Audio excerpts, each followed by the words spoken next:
2022 all-new 5th generation Nissan Pathfinder. We'll do the drive, we'll take a look on the outside, we'll take a look at the inside, and that should wrap us up. So some changes under the hood. Still a 3.5 V6 with 284 horsepower, 259 pound-feet of torque. Big change here is Nissan has done away with the CVT and replaced it with a 9-speed automatic transmission. I think that's a better move. CVT wasn't bad, but it's not as good as the 9-speed transmission here. Driving dynamics on city streets, a little sluggish at lower speeds, a little bit of searching for gears, between 2, 3, 3, 4, and sometimes 4, 5. But once you get up to speed, it's a really smooth and comfortable and quiet ride. Bends, twists, and turns, done pretty well. It's a lot stronger on the stabilization side than you'd think for an SUV of this size. It's big, it's tall, it's wide, but corners and turns on the handling side, are done very well here. Nissan has thickened up the glass to make it a more of a serene and quieter ride, and that's just kind of the way automakers are going. They want to really focus on driver and passenger comfort while giving them the utility side of things, and the Pathfinder does this very, very well. At higher speeds, no issues. Again, very quiet on the highways.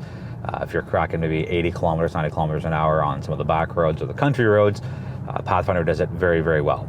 I've done 415 kilometers so far, about 50-50 between city and rural driving, and it's been pretty good overall. I have a nice line of sight because, again, it is a higher vehicle, and not only forward visibility but rear visibility as well as out the windows is also very generous. So no complaints there for me at all. Stomp your foot down on the gas pedal, your RPMs will go up, and there's a small bit of hesitation, and then the Pathfinder goes forward. Back to what I'd said about a minute ago, just if you are on city streets where the speed limit is 30, 40, 50, 60 kilometers an hour, if you're a little too light on the gas pedal, you will notice some of that hesitation and the gearbox looking for the right gear. But, give it a little bit of gas, don't floor it, but a little bit of gas will cure what ails you. If you're looking at this class of vehicle, regardless of what brand it is, towing capacity might or probably be a factor for you.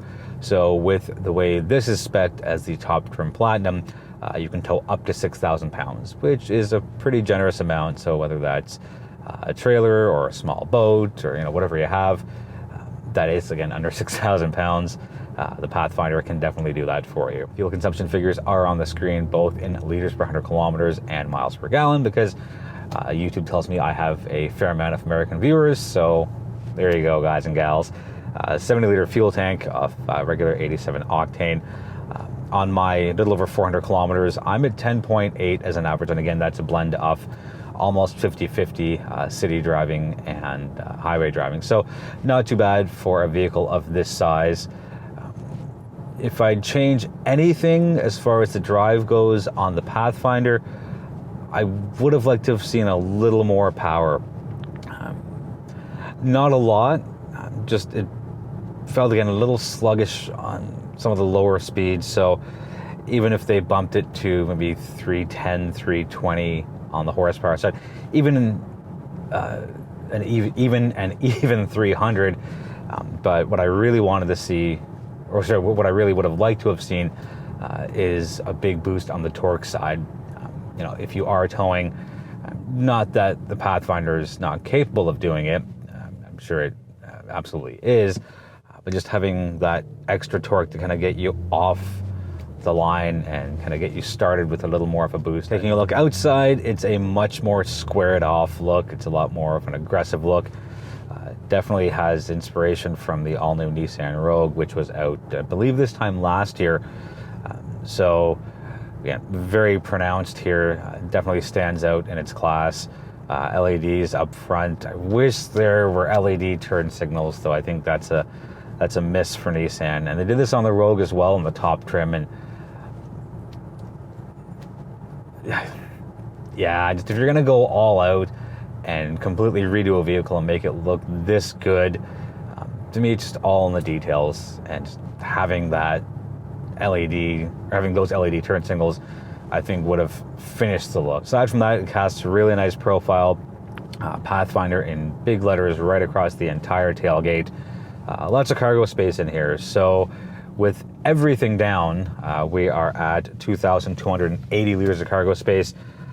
With the second row down, second row up, 1,274 liters, and all rows up, still a decent 470 liters of cargo space.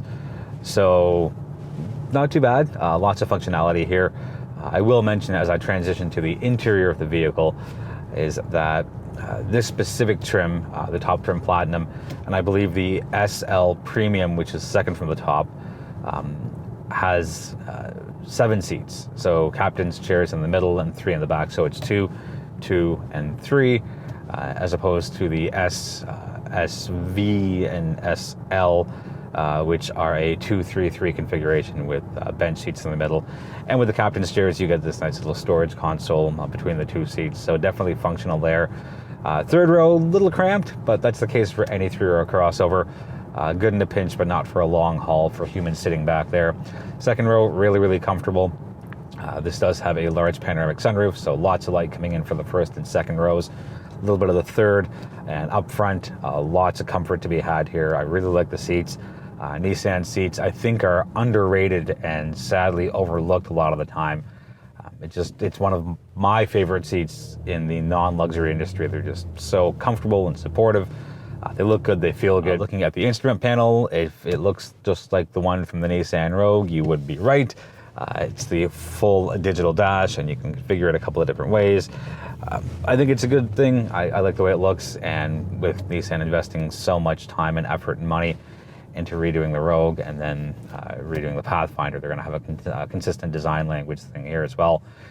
Going to the infotainment system, a nice, big, large, clear-looking screen. Right in the middle, it's not angled towards the driver, just straight out right there. And it looks pretty good. You do have hard touch buttons as well. Huge volume knob, and on the right side, a pretty big tune/scroll knob. HVAC, nice and simple to understand. Again, hard touch buttons. I think that's going to be something that I'm going to miss when it goes away. I think eventually it will, but for now, with the this iteration of the Pathfinder, looks really good. Heated steering wheel button there, heated seats, cooled seats. Everything is exactly where it's supposed to be. Wireless charging on this trim, wireless Apple CarPlay on this trim. You get a little bit of storage as far as if you don't want to use your wireless charging. Just above the glove box, there's a small bit of storage as well, so definitely functional. I don't really like the gear selector. It's not a gear lever because it's a shift by wire, and they did that just like the Rogue, so you can have a bunch of storage underneath the center console.